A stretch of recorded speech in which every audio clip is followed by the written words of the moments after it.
ও জামাই আইসো তো আইসো, মুলার দিনে আইলা না, কত কিছু রাইন দেখা হইতাম, মুলা ভাজি, মুলা শাক, মুলার তরকারি, মুলার সবজি, মুলার পায়েস, মুলার বিরিয়ানি, কত কিছু দিয়ে রাইন দেখা হইতাম। আসসালামু আলাইকুম, কেমন আছেন সবাই? আশা করি সবাই ভালো আছেন। যাই হোক, একটু মজা করলাম, আপনাদের মাঝে শেয়ার করবো খুবই মজাদার একটা রেসিপি, মূলা দিয়ে মাছ দিয়ে রেসিপি। এই রেসিপিটা খেতে তো দারুণ মজা, আমার অনেক অনেক পছন্দ। আসলে মূলার কথাটা শুনলে অনেকে নাক ছিটকাইতে পারে, কিন্তু মূলা সবজিটা কিন্তু আমাদের শরীরের জন্য অনেক উপকার। এটার মধ্যে কিন্তু প্রচুর ভিটামিন আছে। অনেক বাচ্চারা বা অনেক বয়স্করাও কিন্তু খেতে চায় না। তো মাছগুলো ভেজে নিচ্ছি, দেখুন মাছগুলো কিন্তু একটার সাথে একটা লেগে যাচ্ছে। আমি একসাথে আসলে সবগুলা দিয়ে দিয়েছিলাম, একটু বেশি হয়ে গিয়েছিল, তাই একটার সাথে একটা লেগে যাচ্ছে। তো সবগুলো উল্টে নিচ্ছি, উল্টে নিয়ে এগুলোকে উঠিয়ে নিব। তারপর আমি সব প্রসেস করে নিব রান্নার। মূলাগুলোকে আমি আগে কেটে ধুয়ে রেখেছি। ইতালিয়ান যে মূলাটা পাওয়া যায় ওইটা সিদ্ধ করতে হয় না, এইভাবেই সিদ্ধ হয়ে যায়, আলাদা পানি দিয়ে সিদ্ধ করতে হয় না। তো এখানে টমেটো বাটা, পেঁয়াজ বাটা দিয়ে দিলাম। টমেটো পেঁয়াজ বাটা দিয়ে তরকারিটা রান্না করে দেখবেন অসম্ভব মজা হয় খেতে। আর একটু আদা রসুন বাটা দিয়ে দিলাম, অল্প হলুদের গুঁড়া দিয়ে দিলাম 1/2 চামচ পরিমাণ। আগে হলুদের গুঁড়াটা দিয়ে মানে নাড়াচাড়া করে তারপর দিতে হয় লবণটা, দিলে ভালো সুন্দর একটা কালার আসে। এই যে মূলাগুলা দিয়ে দিলাম, আমি ধুয়ে রেখেছিলাম, আলাদাভাবে সিদ্ধ করিনি। এই মূলাগুলো আসলে অনেক তাড়াতাড়ি সিদ্ধ হয়ে যায়। এই মূলাগুলো খেতে খুবই মজা লাগে, কোনো বাজে গন্ধ আসে না। এই যে দেখুন আমি নেড়েচেড়ে মিশিয়ে নিচ্ছি। কারা কারা মূলা তরকারি খেতে পছন্দ করেন জানিয়েন তো কমেন্টে। আমার অনেক অনেক অনেক পছন্দ, আমার হাজব্যান্ডও অনেক বেশি পছন্দ করে। আমার ছোট ননদ আগে খাইতো না, এখন খায় কিনা যায় না, সে অনেক সবজি খাইতো না, এখন বলে ভাবি বিয়ের পরে অনেক কিছু খাওয়া শিখে গেছি। আগে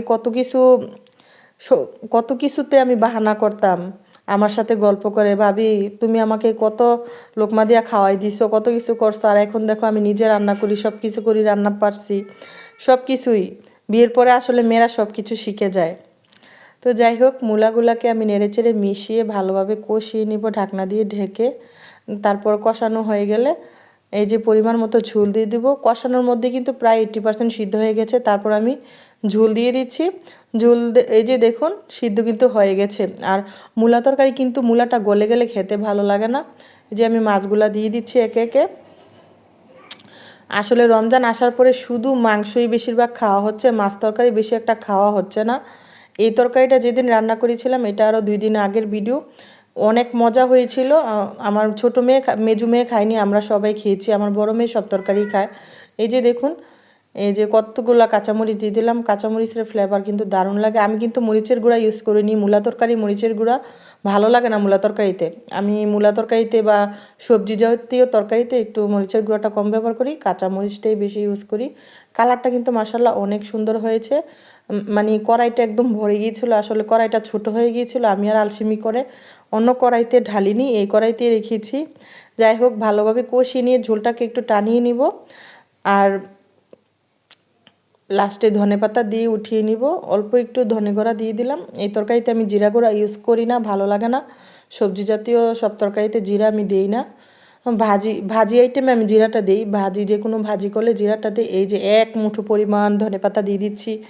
আর এখানে ধনেপাতা প্রায় সারা বছরই পাওয়া যায়, ধনেপাতা না দিলে আমার কাছে ভালো লাগে না। যেদিন ধনেপাতাটা ঘরে না থাকে আমি ওই দিন কিন্তু রান্নার ভিডিও করি না, ভালোই লাগে না, মনে হয় যে কি একটা আনকমপ্লিট মানে থেকে গেল, রয়ে গেলো। আমার কাছে ভালো লাগে না ধনেপাতাটা না দিতে পারলে তরকারিতে, আমার কাছে মনে হয় যে ভিডিওটা ফুটে ওঠে না। তো আমার রান্নাটা কেমন হয়েছে, প্রথমে কিন্তু একটু মজা করলাম, কেউ কিছু মনে করবেন না। তো যাই হোক, সবাই ভালো থাকবেন, সুস্থ থাকবেন, সবার জন্য সুস্বাস্থ্য কামনা করি। সবাই যেন 30টা রোজা সঠিকভাবে রাখতে পারে, আমি আল্লাহর কাছে এই দোয়া করি। সবাইকে রোজা রাখার তৌফিক দান করুক, আমিন। আল্লাহ হাফেজ।